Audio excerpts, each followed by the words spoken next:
China has more than 200 confirmed cases of coronavirus, it's called, which produces pneumonia-like symptoms. Heightened states of emergency across the nation as the number of coronavirus cases soars above 3,000. Illinois and Ohio closing all bars and restaurants beginning tonight. California shutting down bars and wineries and asking those 65 and older to self-isolate.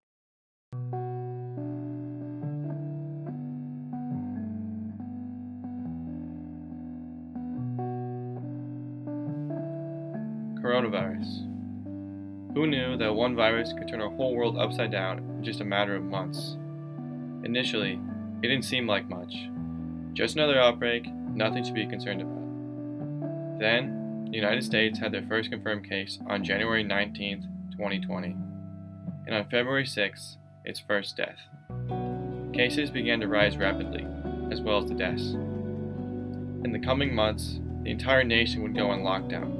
Schools shutting down, employers sending their employees home, and restaurants and bars and other businesses being closed down. COVID was a punch to the gut for small business. According to Fortune magazine, more than 97,966 small businesses closed permanently because of the pandemic.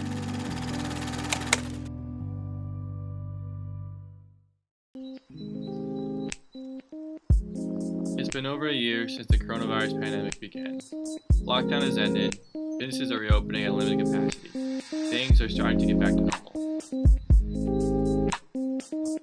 However, many small businesses are recovering from the pandemic. Me and some friends wanted to see how the coronavirus has affected small business. So I went to Bloomington, Minnesota to check out a small coffee shop called Mugshots.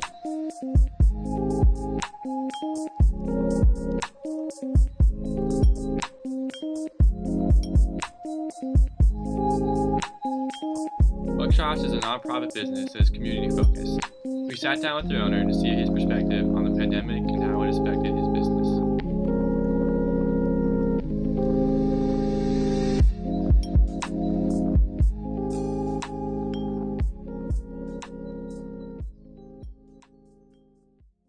My name is Brian Schwartz. I'm the senior manager at Mugshots Coffee Company. It is a company that's under a nonprofit umbrella and also run by a local college called Bethany Global University.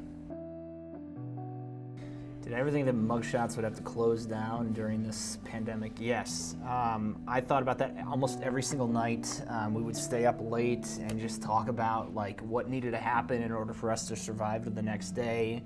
And we saw a massive drop off in our profitability. I mean, right out the gate, you already had a business that was losing money, and then on top of that, to lose 60% of your customers was really rough.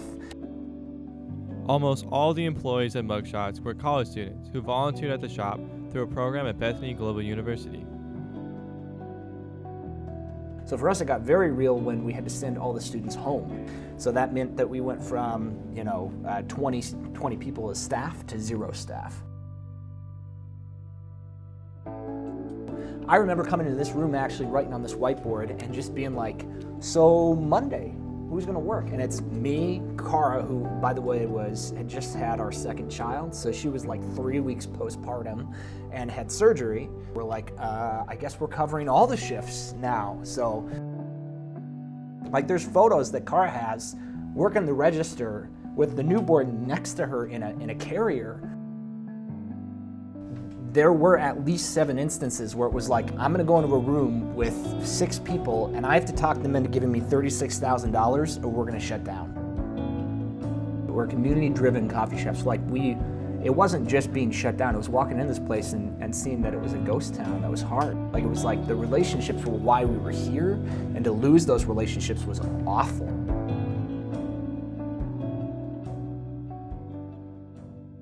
We immediately started trying to figure out how can we engage with the community and do something that like helps the community around us and just like helps us to continue to stay connected.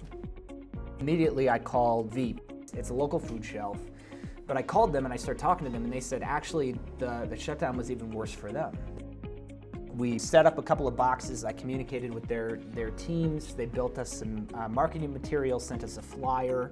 We started posting the flyer. We started promoting it on social media. Started reaching out to a bunch of different people just to let them know that we were taking donations, that you didn't have to buy anything, just come and drop off food because of the need. And we started just trying to raise awareness. I think a lot of my mentality comes from the idea that you can't always control what's given to you, but you can control what you do with it. So I spent a lot of time just, okay, so this is the crappy situation, and I can make this better. I just need time to make it better. So great, we have no employees, we have nobody who wants to work. Okay, like that's our situation, but what are some practical steps that we can take to improve that slowly? And then we would do that. And we saw growth in 2020 despite, we had the 3 worst months that we've ever seen in the coffee shop, followed by like the 5 best months that we've ever seen. And all that momentum was really a product of just never giving up.